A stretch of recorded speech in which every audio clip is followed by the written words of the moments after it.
Hello all. इस lecture में हम देखेंगे कि जीएसटी रिवर्स किन किन एंट्रीज पे होता है। तो जीएसटी क्या है, सेल्स में भी रिवर्स होता है, सेल्स रिटर्न की एंट्री होती है उसमें जीएसटी रिवर्स होता है। और परचेज में बहुत सारी एंट्रीज हैं जिसमें कि जीएसटी रिवर्स होता है। तो पहले तो हमें ये समझना पड़ेगा कि परचेज किन एंट्रीज में रिवर्स होता है यानी कि क्रेडिट होता है। परचेज तो डेबिट होता है, एक्सपेंस है। तो जब परचेज रिवर्स किन एंट्रीज में होता है तो पहले तो हमें ये देखना पड़ेगा। तो जब हम गुड्स परचेज करते हैं तो क्या एंट्री करते हैं? परचेज की क्या एंट्री होती है? परचेज की क्या एंट्री होती है? Purchase account debit. और परचेज के साथ ही हम लोग क्या लगाते हैं? इनपुट टैक्स लगाते हैं। इनपुट सीजीएसटी लगा दिया और इनपुट एसजीएसटी लगा दिया। ठीक है। और अगर आईजीएसटी है तो इन दोनों की जगह सीजीएसटी और एसजीएसटी की जगह आईजीएसटी लग जाएगा इंटर स्टेट ट्रांजेक्शन्स के लिए।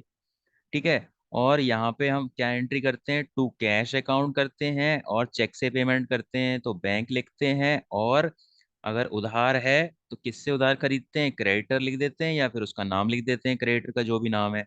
तो परचेज में तो ये हम एंट्री करते हैं। और परचेज की जो अमाउंट होती है वो कॉस्ट से, कॉस्ट प्राइस पे रिकॉर्ड होती है। ठीक है। अब हम देखते हैं सेल्स की एंट्री क्या होती है। सेल्स की एंट्री होती है cash account debit to sales account. और सेल्स के साथ कौन सा टैक्स लगता है? आउटपुट लगता है। तो आउटपुट सीजीएसटी और टू आउटपुट एसजीएसटी अगर विद इन द स्टेट है। और अगर इंटर स्टेट ट्रांजेक्शन है तो सीजीएसटी और आईजीएसटी की जगह कौन सा लग जाएगा? आईजीएसटी लग जाएगा। ठीक है। और अगर आपने सामान सेल नहीं किया तो क्या क्या हो सकता है उसके पास, उसके साथ? ठीक है।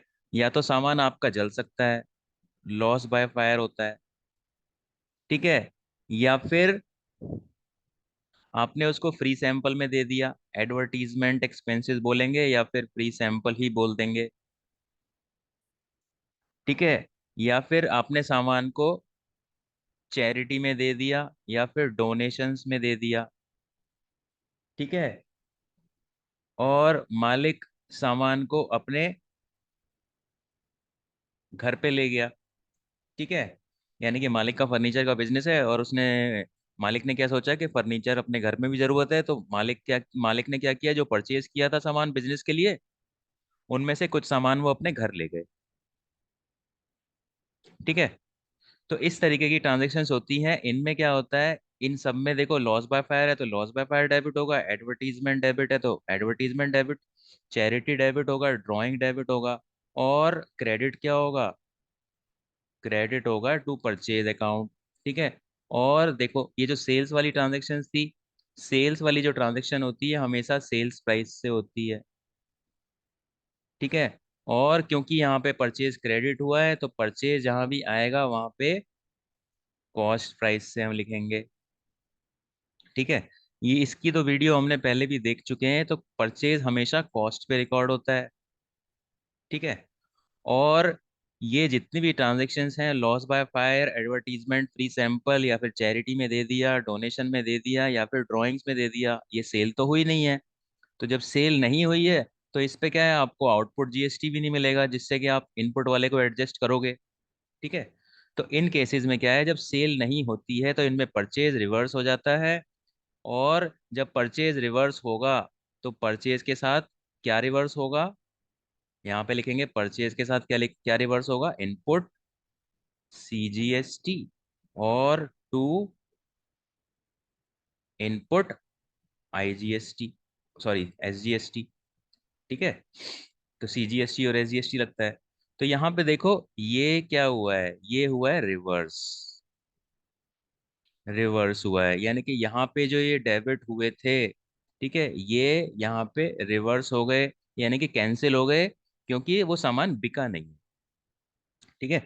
बिकने के अलावा और दूसरी चीजें हुई उसके साथ, या तो उसमें आग लग गई है, लॉस हो गया है, या फिर फ्री सैंपल में दे दिया या चैरिटी में दे दिया, या फिर ड्राइंग्स में मालिक अपने घर ले गया। ठीक है। तो इन सारे केसेस में आप इनपुट जीएसटी को रिवर्स करोगे। तो अब देखो,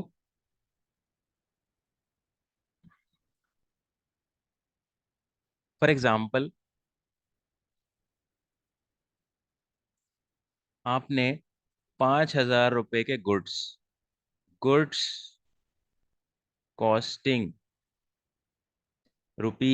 ₹5,000 गिवन एज चैरिटी, ठीक है, ऑन विच सीजीएसटी और एसजीएसटी का रेट क्या है, 9% है। तो इसकी क्या है, आप चैरिटी वाले की एंट्री कैसे करोगे? परचेज की एंट्री तो आप सीख ही चुके हो। अगर इसी सामान को आप परचेज करोगे तो क्या एंट्री करोगे? आप क्या करोगे? परचेज अकाउंट डेबिट करोगे 5,000 से, और फिर आप क्या करोगे? इनपुट सीजीएसटी को डेबिट करोगे, इनपुट एसजीएसटी को डेबिट करोगे, ठीक है, और टू जिससे खरीदा है क्रेडिटर्स लिख दोगे, ठीक है, और कैश होगा तो कैश लिख देंगे। तो यहाँ पे क्या है, 9% है, तो 450 इनपुट सीजीएसटी हो गया, 450 इनपुट एसजीएसटी हो गया, और 5,900 में आपने इसको खरीदा है। आप इसी सामान को आप क्या है, चैरिटी में दे रहे हो। तो चैरिटी में दे रहे हो तो सेल तो हुई नहीं है, तो यहाँ पे जीएसटी रिवर्स हो जाएगा। तो जीएसटी रिवर्स होगा, उसकी क्या एंट्री होगी? चैरिटी अकाउंट डेबिट, ठीक है, फिर लिखोगे आप टू परचेजेस, कितने का सामान आपने चैरिटी में दिया? 5,000 रुपये परचेजेस में आ जाएंगे, और फिर इस परचेज पे जो इनपुट टैक्स लगे थे, इनपुट कौन से टैक्स लगे थे? इनपुट सीजीएसटी लगा था, और टू इनपुट एसजीएसटी लगा था, ठीक है। तो ये कौन से हो गए? 450 और 450, ठीक है। और चैरिटी अकाउंट में कितना डेबिट हो जाएगा? 5,900, ठीक है। तो इस तरीके से जब चैरिटी में सामान दिया तो वो सेल तो हुआ नहीं, तो जब सेल नहीं हुआ, सामान बाकी सारी चीजों में गया, तो यहाँ पे क्या किया मैंने? इनपुट को क्रेडिट कर दिया, ठीक है। क्रेडिट तो नॉर्मली इनपुट होता नहीं है, इनपुट तो डेबिट होता है एक्सपेंसेस के साथ, और परचेज भी एक एक्सपेंस है। तो यहाँ पे बस आपको ध्यान में क्या रखना है, यहाँ पे हमने रिवर्स किया है, रिवर्स किया है किसको? जीएसटी को, ठीक है। क्योंकि जब परचेज की गई थी तो जीएसटी दिया गया था। अब आप उसको चैरिटी में भी दे रहे हो और उस सामान पे आप गवर्नमेंट को टैक्स भी दोगे, ऐसा तो नहीं चलेगा, ठीक है। तो चैरिटी वगैरह पे या फिर एडवर्टीजमेंट पे जो आप सामान फ्री में देते हो, जिससे कि आपकी कोई कमाई नहीं होती है, तो ऐसे केसेस में जीएसटी रिवर्स हो जाता है। यानी कि जो परचेज पे जो जीएसटी लगा था इनपुट वाला, सीजीएसटी और एसजीएसटी, वो कैंसिल हो जाएगा, ठीक है। तो आपको फिर ये ट्रांजैक्शंस ध्यान में रखनी है। इन सब ट्रांजैक्शंस के अंदर हम इनपुट जीएसटी को कैंसिल करते हैं या रिवर्स करते हैं। और वो कौन सी ट्रांजैक्शंस हैं? वो वही ट्रांजैक्शंस हैं जहाँ पे परचेज क्रेडिट होता है। तो एक वीडियो है, उसमें एक्सप्लेन किया गया है कि कौन सी ट्रांजैक्शंस पे परचेज क्रेडिट होता है। तो वही उन्हीं सारी ट्रांजैक्शंस के ऊपर जीएसटी भी रिवर्स हो जाएगा। तो रिवर्स हो जाएगा मतलब क्या हुआ? इनपुट सीजीएसटी और इनपुट एसजीएसटी को हम क्रेडिट कर देंगे। इनको क्रेडिट करने का मतलब ये है कि हम इनको रिवर्स कर रहे हैं, क्योंकि परचेज के टाइम पे इनको हमने डेबिट किया था परचेज के साथ, ठीक है। तो ये वाली सारी एंट्रीज थी जहाँ पे जीएसटी रिवर्स होता है। और एक और ट्रांजेक्शन है जिसपे जीएसटी रिवर्स होता है, वो होती है परचेज रिटर्न। तो परचेज रिटर्न वाली एंट्री तो हम पहले ही सीख चुके हैं, क्योंकि परचेज रिटर्न भी एक परचेज नहीं है ना। तो जब आपने परचेज किया होगा 1,00,000 रुपए का, तो उस पर जीएसटी दिया होगा, और उसमें से 20,000 रुपए का सामान आप वापस कर रहे हो, तो आपकी जो परचेज है वो तो 80,000 रहेगी ना।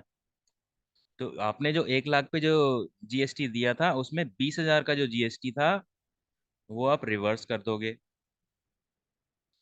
तो ये ट्रांजेक्शन थी जिन पे जीएसटी हम रिवर्स कर देते हैं, जो हम इनपुट पे देते हैं या परचेज के साथ देते हैं। So that is it for this lecture, thank you.